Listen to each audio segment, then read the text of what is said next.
Fala pessoal, tudo bem com todos? Eu sou o Gustavo novamente e a gente hoje vai dar continuidade à história do Brasil, a Frente B. Na aula passada a gente tinha falado sobre o primeiro reinado. Hoje a gente vai falar justamente do período entre o primeiro reinado e o segundo reinado. É o período que o Brasil ficou sem um representante direto da monarquia e foi governado justamente por regentes. Então, quando se pergunta o que foi o presidencial, foi justamente isso. Foi o período compreendido entre a abdicação de Pedro I, nós já sabemos já os motivos, e o golpe da maioridade, golpe este financiado principalmente pelas elites brasileiras. Para vocês relembrarem aqui, vamos lembrar um pouquinho da abdicação de Pedro I. Pedro I, quando ele abdica do poder, ele abdica por inúmeros fatores. Dentre os mais importantes foram os fatores internos, os conflitos sociais, os conflitos relacionados à Confederação do Equador e também a questão da Cisplatina, e também questões econômicas, já que o Brasil tinha passado por grande crise econômica ocasionada principalmente pela independência, também pela fuga das divisas por causa da ida de Dom João VI para Portugal e, consequentemente, a quebra do Banco do Brasil. E também fatores externos, como, por exemplo, a morte de Dom João VI em 1826, que levou à briga pelo trono português. Esses são os fatores que levaram ao período regencial. Vamos lá, então, qual é a importância de a gente estudar isso? Por que a gente estuda o período regencial? A importância é a seguinte: na falta de um poder monárquico, na falta de um rei, os regentes foram responsáveis pela continuidade, pelo fortalecimento da política imperial e também pela manutenção do território. Mas o que é isso? Por que eu estou falando disso? Vamos pegar, por exemplo, a América Espanhola. A América Espanhola, assim como o Brasil, era uma região onde se servia de exploração, era colônia de exploração, e após a independência, qual a diferença em relação ao Brasil? A América Espanhola, pelo fato de não ter vindo família real espanhola para cá, ela ficou totalmente o quê? Desmembrada. As diferentes regiões se tornaram nações independentes que tinham apenas uma coisa em comum: a língua, porque culturalmente era diferente, politicamente era diferente, e diferente de todas essas nações, o Brasil continuou o quê? Continuou agroexportador, latifundiário, governado por português. E por causa dos regentes, o Brasil ele vai deixar de ser governado por um português legítimo. Dom Pedro I era português, mas Dom Pedro II não era, mas vai continuar com a mesma forma política, uma monarquia não absolutista, uma monarquia democrática, e o território continua praticamente o mesmo. Após a abdicação de Pedro I, deputados e senadores da corte resolveram buscar uma solução para a crise política. De acordo com a Constituição de 24, a primeira Constituição brasileira, no seu artigo 122, durante a sua minoridade, o império será governado por uma regência, a qual pertencerá ao parente mais chegado do imperador.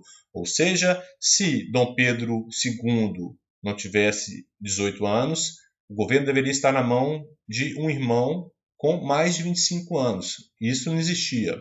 Segundo ponto, no artigo 123, se o imperador não tivesse parente algum que reúna essas qualidades, será o império governado por uma regência permanente nomeada pela Assembleia Geral. Então, por causa da idade de Dom Pedro II e também de seus irmãos, o Brasil começou o período regencial. E esse período regencial, para a gente tentar entender ele, a gente tem que entender como que estava a política naquele momento, quais eram os partidos políticos que disputavam poder e como que esses partidos, o que esses partidos queriam. No início do período regencial, 3 grupos políticos disputavam o poder. O antigo Partido Brasileiro se dividiu em dois. De um lado estava o Partido Liberal Moderador, de outro, o Partido Liberal Exaltado. E o antigo Partido Português se tornou o Partido Restaurador. Vamos às características desses 3 partidos agora.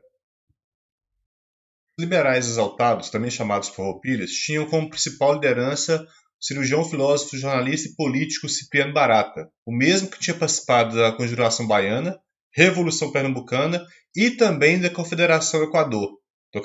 Não sei se vocês estão lembrados, a Confederação do Equador foi um grande fator responsável pelo fim do governo do primeiro reinado.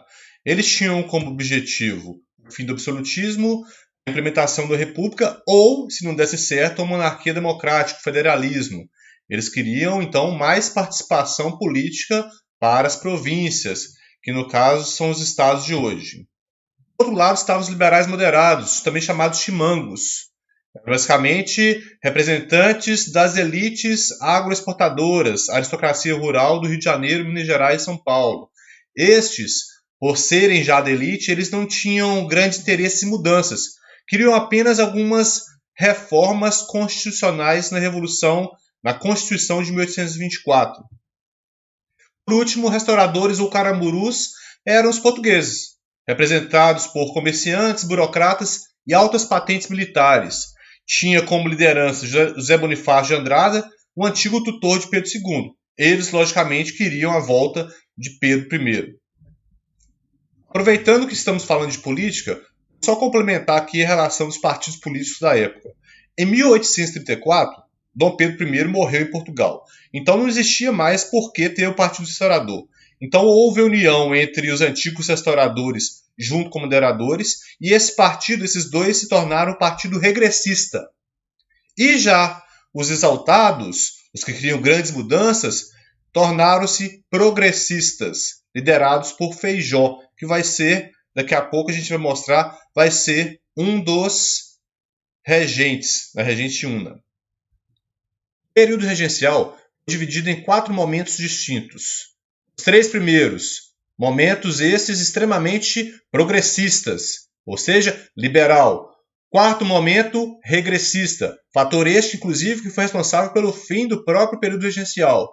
Dentre os momentos, podemos enumerar. O primeiro, regência trina provisória. Regência é essa formada por 3 pessoas de maneira provisória que tinham como objetivo criar novas eleições. Segundo momento, regência trina permanente. Terceiro momento, regência una, de Padre Feijó, já citado no slide no momento anterior. E última fase, regência una de Araújo Lima, totalmente regressista, totalmente contrário a tudo que estava acontecendo no mundo.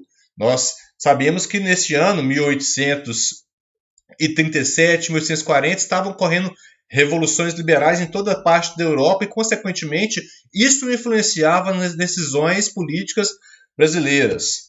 Começando aqui, então, a regência trina provisória, uma coisa que fizeram para tentar acalmar os ânimos do Brasil foi justamente a escolha dos próprios nomes.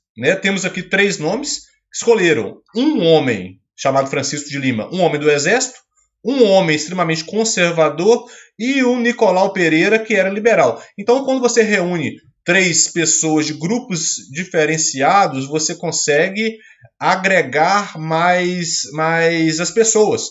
Assim como foi feito, não sei se vocês lembram, lá na crise da República Romana, fizeram um triunvirato, escolheram 3 governantes, pegaram, inclusive, Júlio César, nós falamos de Júlio César já. O segundo triunvirato romano também houve a necessidade de colocarem 3 pessoas distintas. E também, gente, ocorreu lá na França. Não sei se vocês lembram no final da Revolução Francesa, quando estavam ocorrendo aqueles conflitos entre jacobinos e girondinos, e aí eles têm a ideia de criar uma espécie de triunvirato, só que na França eles deram o nome de consulado. Nessa fase, inclusive, que Napoleão vai entrar e vai dar o golpe, vai se tornar imperador. Bem, a regência trina provisória justamente acontece esses pontos aqui. Primeiro ponto, a paz interna na política e também na sociedade, a expulsão dos estrangeiros do exército, suspensão do poder moderador. Se não tinha imperador, não tinha por que ter o poder moderador. Proibição de novos impostos e também a eleição da regência permanente, que era caracterizada por 3 pessoas e, assim como na regência trina provisória, 3 representantes diferenciados. A velha elite representava a velha elite norte-nordeste. O outro, a nova elite do sul-sudeste. E, dando continuidade à participação dos militares, continuava Francisco de Lima e Silva como regente. Um fator importante, 2 fatores importantes da regência trina permanente que a gente tem que dar uma certa relevância, uma importância. Primeiro fator é a criação da Guarda Nacional. Eu até vou falar mais sobre Guarda Nacional porque é um assunto que costuma cair bastante nos vestibulares e Enem.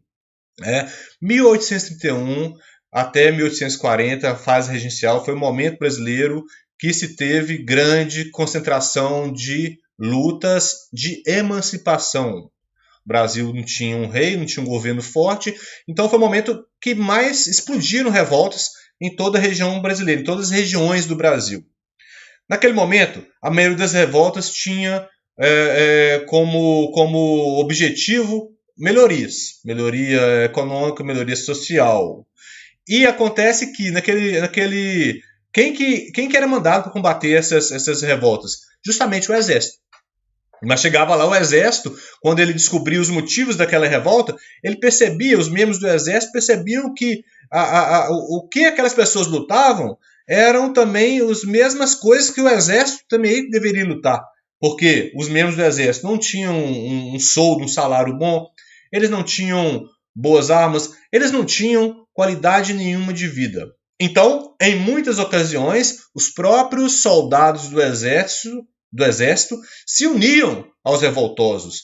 Então, para contornar essa situação, foi criada, a mando do ministro de Justiça, Padre Feijó, o ministro de Justiça da Regência Trina Permanente, foi criado a tal da Guarda Nacional, que é basicamente o seguinte: os políticos chegavam nas regiões, buscavam lideranças locais, geralmente fazendeiros, e falavam com os fazendeiros o seguinte, faziam uma proposta: você quer se tornar coronel aqui nessa região? Ah, mas o que é o seu coronel? Não, o coronel é o cara que vai ser o representante da elite aqui, vai ser responsável por organizar militarmente a segurança, vai ser responsável por organizar a política, vai ser responsável também por organizar as próprias eleições. Daí vem aquela expressão voto de cabresto, coronelismo, curral eleitoral, tudo ocorre justamente na criação da Guarda Nacional. Guarda Nacional, então, surge coronéis, que na verdade não são coronéis de patente militar, mas são os líderes locais,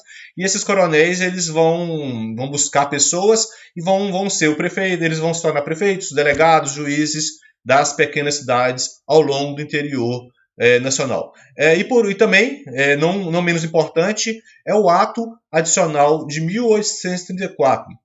Havia falado que as três primeiras fases do período regencial, né, a regência trina provisória, a regência trina permanente e a regência una de Padre Feijó, elas tiveram caráter progressista, ou seja, liberal. Então, eles criaram um ato adicional de 1834. Nada mais é que pegaram a Constituição de 1824 e deixaram essa Constituição mais liberal. Como assim mais liberal? Deram uma autonomia maior às províncias, deram uma liberdade política. O poder continuou na mão dos regentes, mas agora as províncias tinham uma certa liberdade. Como, por exemplo, temos aqui a criação das assembleias legislativas estaduais. Agora cada província tinha direito de criar suas leis, assim como é hoje. Além disso, modificaram o sistema da regência. A regência agora vai deixar de ser trina, de 3 pessoas, e agora vão ter eleições para se criar uma regência una. E essa primeira eleição, nessa primeira eleição para a regência una, quem foi escolhido foi o antigo ministro de Justiça, o próprio Padre Feijó, o criador da Guarda Nacional.